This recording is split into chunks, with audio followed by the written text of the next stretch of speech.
Folks at home, welcome back to the 5-acre pond build, and if you missed the first videos in this series, I'll put a link down in the description below.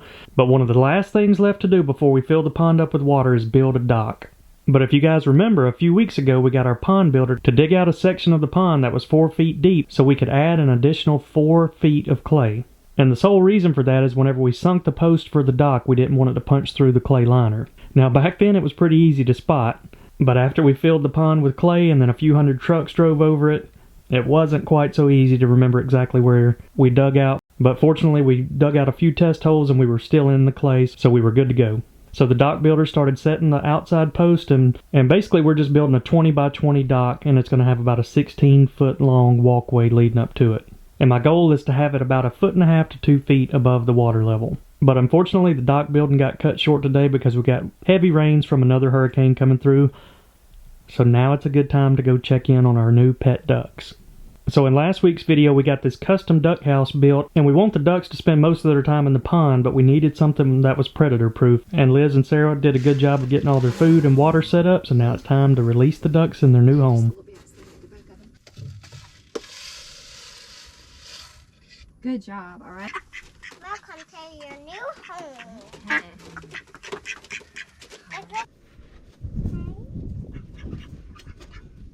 They're coming out. One came out. Look, she's all the way I was in. So now we can finally introduce you to the two newest pets of the pond. You can see this is the boy duck. He's got a little bit of green on his head. They're not quite a year old yet, so their colors are going to change a little bit. And this is our female duck. And this is the first time we've owned ducks, and I can honestly say I underestimated how much they like water.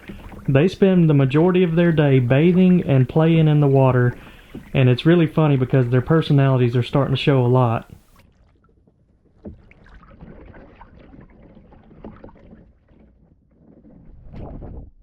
And the female duck is a mess. She can literally make a mess quick.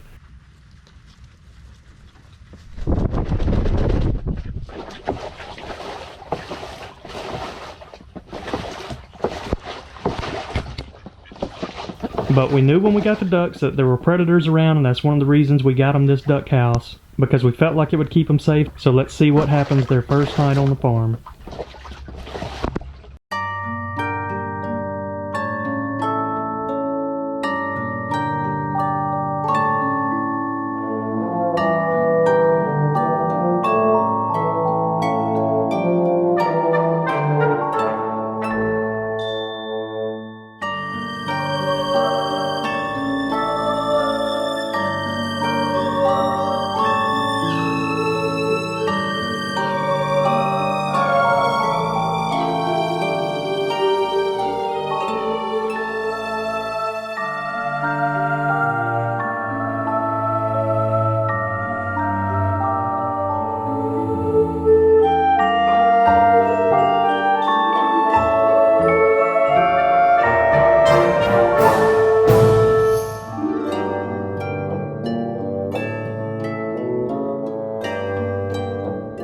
So thankfully they made it through their first night. They had some raccoons and an owl stop by, but luckily nothing tried to get into their pen. And honestly, I think that the raccoons may have so much to eat out here with all the peanuts and everything else that they may not ever mess with the ducks, because you could tell how big they were. They were some thick boys.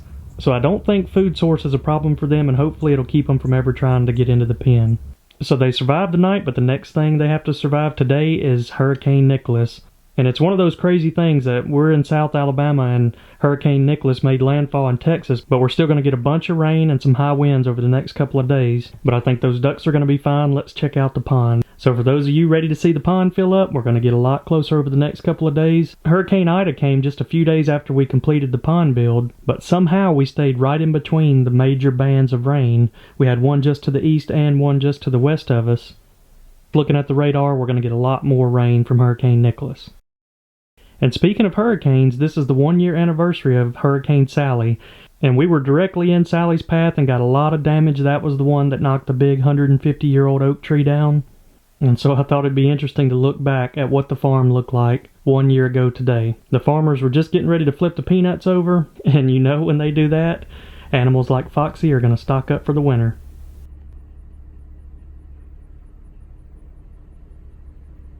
Alright folks, we have some pretty bad erosion here. I'm fixing to show you. We left all this up, all these straw wattles and silt fencing from the last hurricane that came through, but this is number 2. We got a lot of rain, and the one good thing about it is we got a lot of water from that last hurricane, even though it didn't really come right at us. We got a lot of waterfall from it, but this is what happens when water comes in to the pond too fast. Look at that. Probably a 2.5 to 3 foot cave that went completely through the clay blanket. You can see there's the clay right there.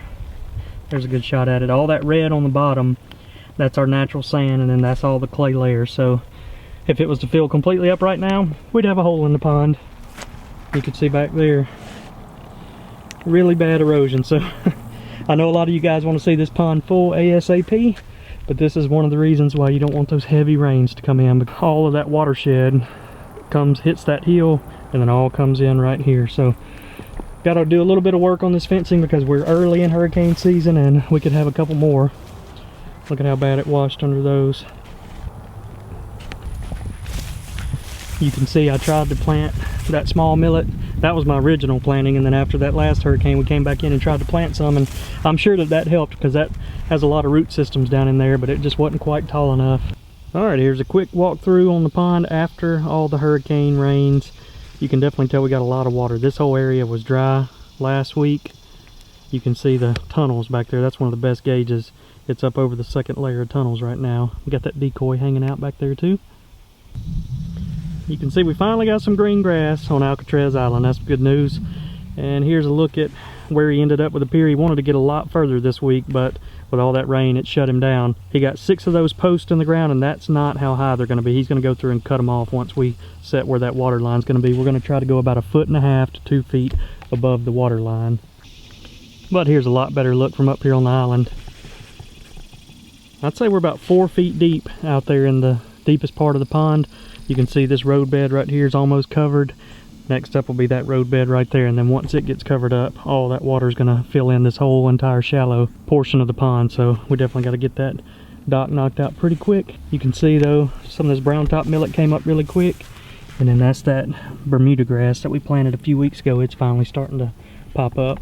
But let's talk for just a second about that overflow pipe. So there was a couple of things I wanted to do before it filled completely up, but after talking to one of the pond guys, I changed my mind. So one of them is put a cover over the top of the pipe, and I actually went out and found a good solution for that. It's called a trash rack, and it actually extends out even further than the pipe to keep that debris off of the pipe. So if any logs were going to float in, they would actually have to go underwater to get sucked into the pipe. And then the other thing was, down at the very bottom of that pipe, there's an open drain valve. So if we ever wanted to twist that wheel there at the top of the pipe, it would open up the drain valve on the bottom and let all this water out of the pond. But the guy that built the pond said what they do on their ponds is once they open it, they just get this long metal rod with a screen on the end of it, and they lower it down and they cover up the exit valve right whenever they open it up, and that keeps all the fish from coming out. But he said bass and bluegill will really, they'll swim away from it, but grass carp are really the only things that'll typically get sucked through it. Now this area did really good with the erosion. I was hoping the other area would do kind of like this, but you can see that fence is really trenched in really good, and the hay has kept all the erosion in check for the most part. You had a little bit that came in through there, but you can see not nearly as bad as the other spots. Hey, they got in their food. Yeah, they were hungry, weren't they? They just had to survive probably one of their first hurricane rains, and now they're hungry. Now let's check in on the ducks again, and in the last video I asked you guys to help us name our 2 pet ducks, and I was planning on announcing the winner of that today, but I wanted to watch them and see what their personality was like, so you still have one more chance. If you want to leave a comment down below on what you think we should name the 2 pet ducks, I'll be announcing the winner in next week's video. And we had several people comment and say that we may want to leave the ducks in the pen for the first couple of weeks. One, so they know they always have food and water there, and then the other, hopefully they're going to know that they have protection here and they can come in at night. So that's the plan. We're going to leave them in the pen for a couple of weeks, let the dock builder get done, because I know once he's out there with a hammer and making a lot of sounds, they probably wouldn't hang around the pond. But we had some predators come back again last night, and so far the owl seems like the one that's most interested. The raccoons never came back around, but check out the owl. So I've never personally got to watch an owl hunt, but I think he knew immediately that he wasn't going to be able to get inside their cage. So watch him use the Polaris as a shield And it's kind of like he's waiting on the ducks to come out of the cage, and then he's going to attack. And I think after a while he realizes that's not going to be successful, so he hops up on top of the Polaris. And that didn't work out for him either, so he moved over to the top of their pen. And I believe this one is a different owl. You can tell he's definitely bigger than the other one. That is one giant owl, folks. So you can see the ducks inside of that little wired window at the bottom of the pen, and it looks to me like the owl is twice the size of the ducks. I'm sure it sucks for the ducks having to watch a predator sit right on the other side of a cage. But at least they're safe.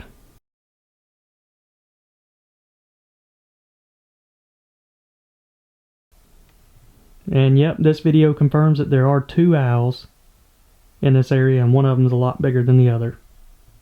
And a couple of deer coming through grazing on some peanuts.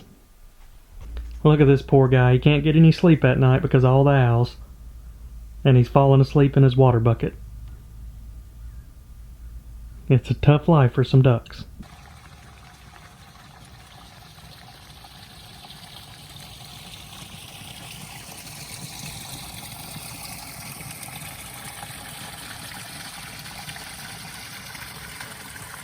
So I tried moving the 2 hay wattles I had right here. Not much is helping. It is backing the water up a little bit, but still flowing down through there. I'm thinking one of the only things I can do is maybe put some cinder blocks or something in there for it to crash off into and stop the erosion a little bit, but gonna get this fixed up as soon as it stops raining. Now let's go on a flight with the drone to see how much water was added to the pond. And speaking of drones, one of the last projects that I have is we're going to use the drone to create a 3D model of the pond, and it'll kind of be like a topo map of the pond, and then use a CNC machine to carve out a wooden table, so I'll have an exact replica of the pond, and I'll be able to pinpoint where all the structure piles were at even after the pond fills with water. So I got started on that project this week. I'm using a software called Drone Deploy, and it's pretty cool. You basically map out your pond location, and then it sets a flight path and will actually take control of your drone and fly it for you. And rather than using video for the 3D model, it goes through and takes pictures, and then it overlaps all the pictures and creates the 3D model. So we'll be doing several flights to try to get all the resolution we can, and then we're going to take those files and build the table out of it. So that is one reason I'm happy that the hurricanes didn't fill the pond up. It gave me just enough time to get that model created. Now let's look at some of the game camera footage, and this one's going to be selfie themed. These are all the deer that came right up to the camera to take a selfie.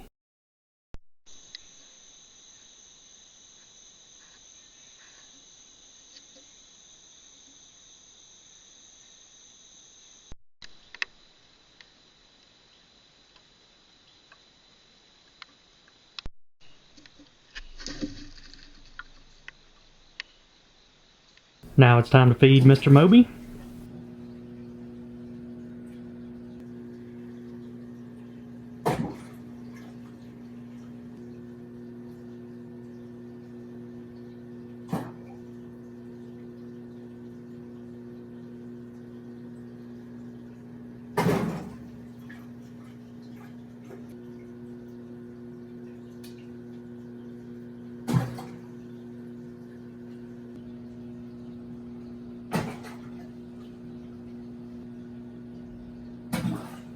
And 2 out of our last 3 videos made it on YouTube's trending list, and that's the first time that's ever happened on this channel. So I just wanted to say thanks to you all who have been following along with this pond build, and we really do appreciate all the support. But that is going to wrap up this video. Make sure to hit that subscribe button because the pond is going to be full soon. Hope you all enjoyed this one, and we will see you all next time.